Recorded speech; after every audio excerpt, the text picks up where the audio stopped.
단순하게 내가 영업하던 내가 알고 있는 그 상권에서만 한정하시면 안 돼요. 언젠가 시점이 되면은 이 건물을 파는 순간이 올 텐데 과연 다시 한번 황금성에 있어서 이 내 부동산이 가치를 인정받고 팔릴 수 있을 것인가를 따져보셔야 돼요. 여러분 안녕하세요. 빌딩퀸 나래입니다. 반갑습니다. 여러분들 지난번 영상에서 자영업자분들 건물 사야 하는 이유에 대해서 이야기를 좀 드렸는데 사실 문의가 좀 많이 오고 계세요. 제가 진짜 성심성의껏 열심히 물건을 찾아서 상담을 좀 해드리고 있어요. 그런데 여러분 제가 여러분께 이 얘기를 좀 드리고 싶어서 오늘 이렇게 영상을 켰습니다. 자, 오늘의 영상. 자영업자들이 건물 살 때 어떤 기준으로 봐야 하는지를 좀 말씀드려 보겠습니다. 자, 시작할게요. 첫 번째로 이거 먼저 확인하세요. 내가 내고 있는 월세. 이게 바로 이자를 상쇄하는 비용이 될 수 있으니까, 내가 지금 월세를 내는 비용이 이자를 상쇄할 수 있는 비용이 될 수 있으니까 반드시 이 부분을 좀 체크를 하셔야 돼요. 내 시드도 중요하긴 하지만 시드 외에 그 외에 내가 내고 있는 월세가 어떻게 되는지, 그리고 고정비 지출이 어떻게 되는지를 생각하실 필요가 있어요. 자, 그리고 두 번째, 나 말고 다른 임차인이 있어서 이 건물에서 임대 수익이 나올 수 있는지, 이만큼이 이자를 내는 비용이에요. 그러면은 내가 이만큼 월세를 내고 있다면은 이 부분은 무엇으로 채울 수 있는 것인가? 이 부분을 채울 수 있는 컨텐츠가 있는 것인가? 요거를 좀 따져보셔야 돼요. 그래서 현재 존치하고 있는 임차인이 있는지, 혹은 새로 넣을 수 있는 임차인이 들어올 수 있는 자리인지, 이전에 임대료는 얼마를 받았었는지, 그리고 앞으로 임대료를 받는다면 얼마를 받을 수 있는지 체크를 좀 해보셔야 됩니다. 자, 그리고 상권 이야기인데요. 내가 운영하는 업종이 무엇인지가 좀 중요해요. 예를 들어서 뭐 음식 장사, 술 장사, 밥 장사를 하는 분들, 혹은 베이커리나 카페를 운영하시는 분들, 아니면은 뭐 내가 판매를 하시는 분들, 그리고 전시가 필요하신 업종들, 여러 가지 종류가 굉장히 많거든요. 저도 자영업자잖아요, 사실은.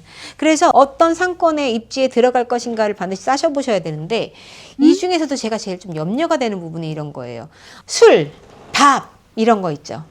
직장인들이 많아가지고, 주택이 많아가지고 그 배후에 있는 상권만 쓰는 그런 분들이 있거든요.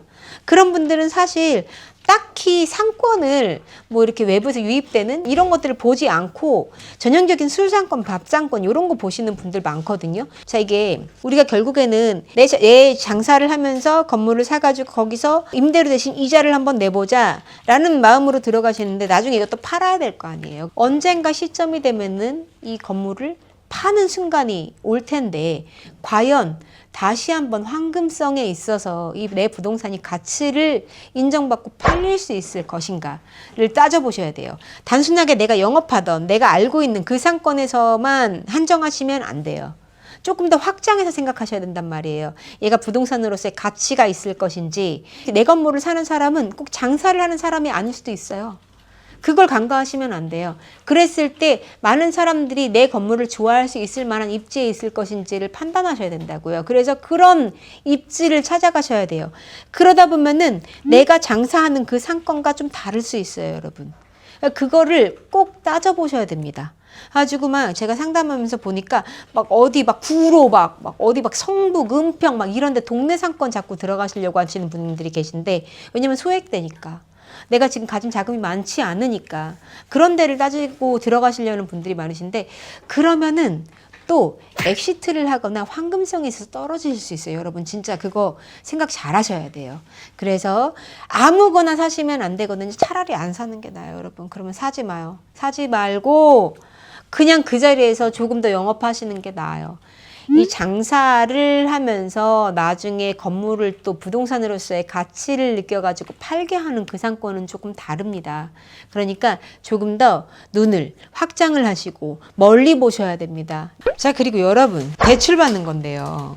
이 부동산의 꽃은 레버리지거든요. 이 대출을 받아서 뭔가를 매입을 하게 됩니다. 그런데 여러분 그 대출을 받는 것을 대출을 받는다라고 생각하시면 안 돼요. 대출은 갚는 게 아니에요.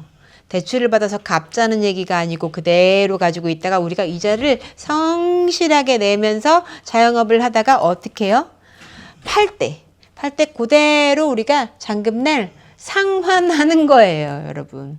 원금 상환 조건도 물론 있을 수 있는데 그래 봤자야 여러분. 그 대출 못 갚아요. 막 20억, 막 30억 대출 받아 이 세상 이렇게 큰 돈을 대출 받아본 적이 없지.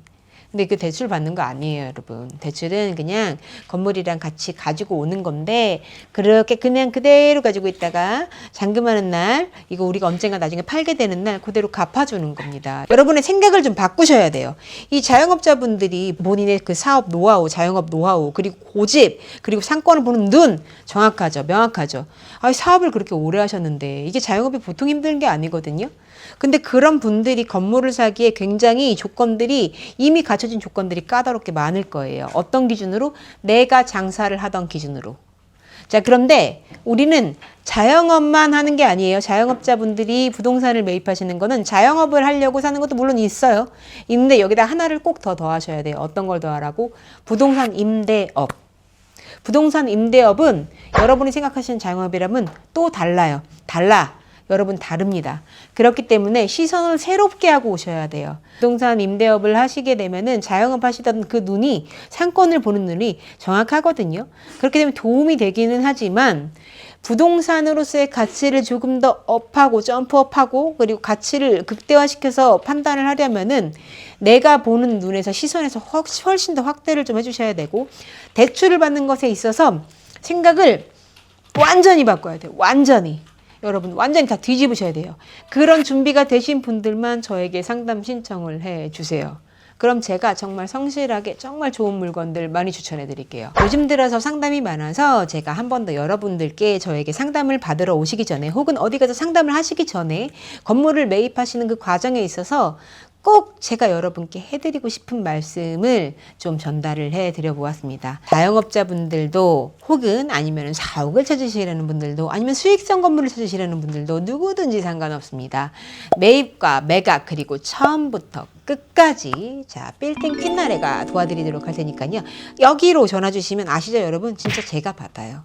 제가 하나하나 다 상담해드리고 만나서 미팅도 해드리고 물건도 권유드리고 하고 있습니다. 그리고 여러분 구독과 좋아요도 잊지 마세요. 저에게 굉장히 많은 큰 힘이 됩니다. 조만간에 세미나도 한번 열 계획이에요. 아무래도 좀 필요할 것 같더라고요. 조만간에 일정과 자세한 공지들 한 번 더 올리도록 할게요. 자 여러분 그러면 다음번에는 오프라인에서 직접 만나요. 안녕.